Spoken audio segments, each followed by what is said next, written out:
Hi everybody. My name is Michelle. I'm an alumni of NYP, and I used to be part of the NYP Community Service Club. I was the club vice president and president, and I was also part of the NYP MC Club.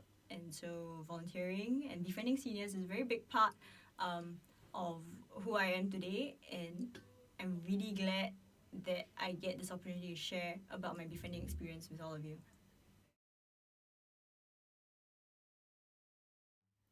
I think when I was in maybe primary or secondary school, like they will always have the mandatory volunteering that we always need to do.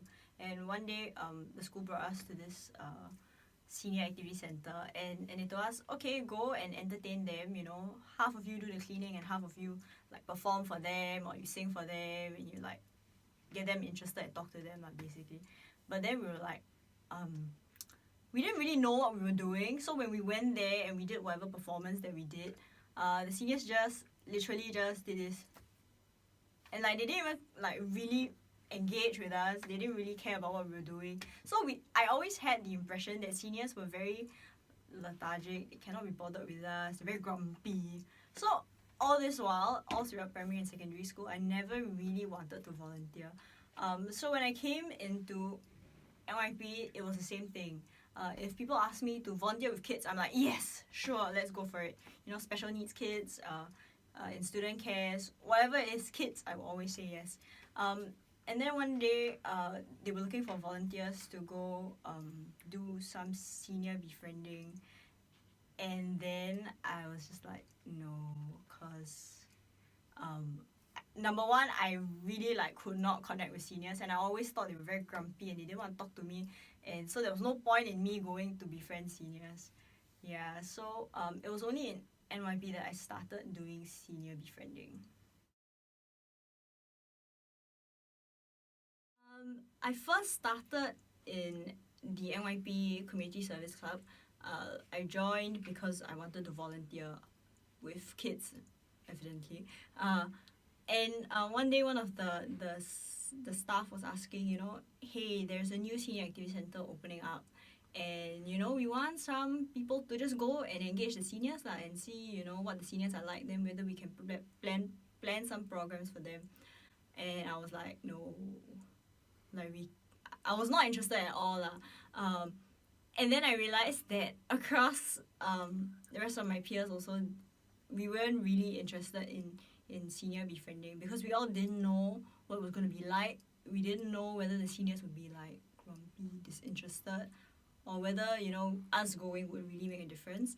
So after a lot of back and forth, and then we decided, okay lah, since this is a new senior activity center, we really get the chance to start afresh lah, so they won't have any ideas of what volunteers should be like. So we said, okay, let's go. And so it was only then that I realized how much I really like doing senior befriending.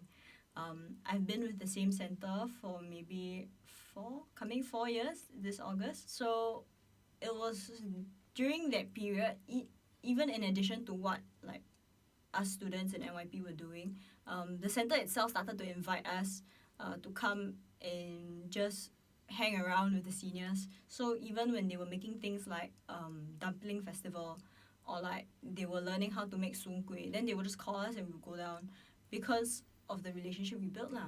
Yeah, so that was kind of how I got started. I didn't really want to start, but once I started, I couldn't stop. Like we used to keep going down, and I would go down like twice a week, just to see the seniors, and that's even more than like sometimes I see my friends.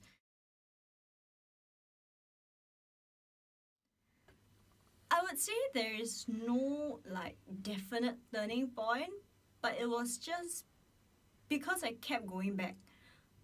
I would go twice a week, like I said, and it was then that I started to build up the relationship with the seniors. Because if you go once, the seniors are not going to remember you. But if you keep going, they start remembering you, and they start remembering things about you, and they always ask you, how are you, you know, whether you're eating well, or you know, how is school for you, and things like that. So it's really like building up a personal relationship with the seniors. It's like they're becoming friends. Yeah. So um I mean, just like in any friendship, there is no like real, sometimes turning point, like how you become best friends or things like that. It's just really consistently over time, spending time together that really I've begun to treasure my seniors a lot more. Yeah.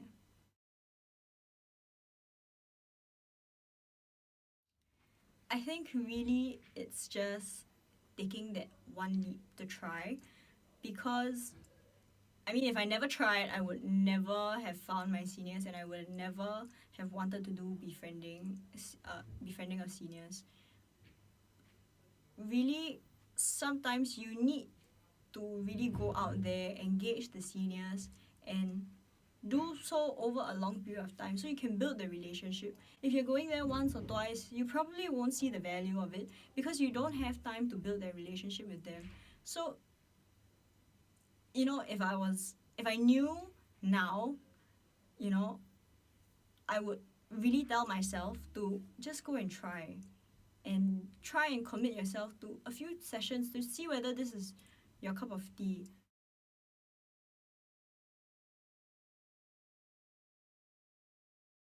Center.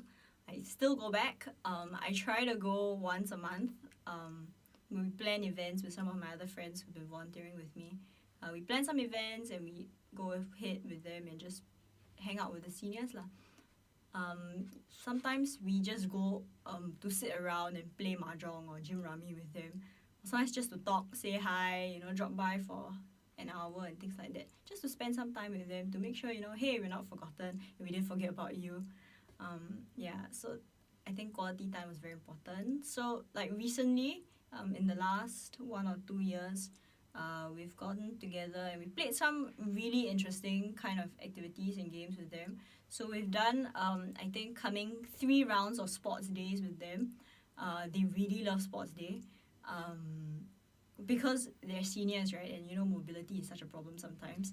Some of them are wheelchairs, some of them can't stand for long periods of time. So we put them all on chairs and we play like sit down volleyball, or we put them on chairs and play sit down floorball, and they go crazy lah. They even push the ball up until one of the ceiling boards like went in a bit, and they sort of played floorball until my broomstick broke. Yeah, so they really enjoy the stuff that we plan because they're really quite unusual, and it's stuff that people won't think of doing with seniors. Yeah, so some of the other things that we've done also, because we can't bring them out longkang fishing because of all the safety hazards and things like that. Once we even like brought a baby pool and went to buy like small fishes and like let them just have at it and do some longkang fishing, even though we couldn't bring them out. Yeah. So a lot of things we're doing. I'm still volunteering there. We're still going once or twice a month, and yeah, it's something that I would like to continue for a very long time.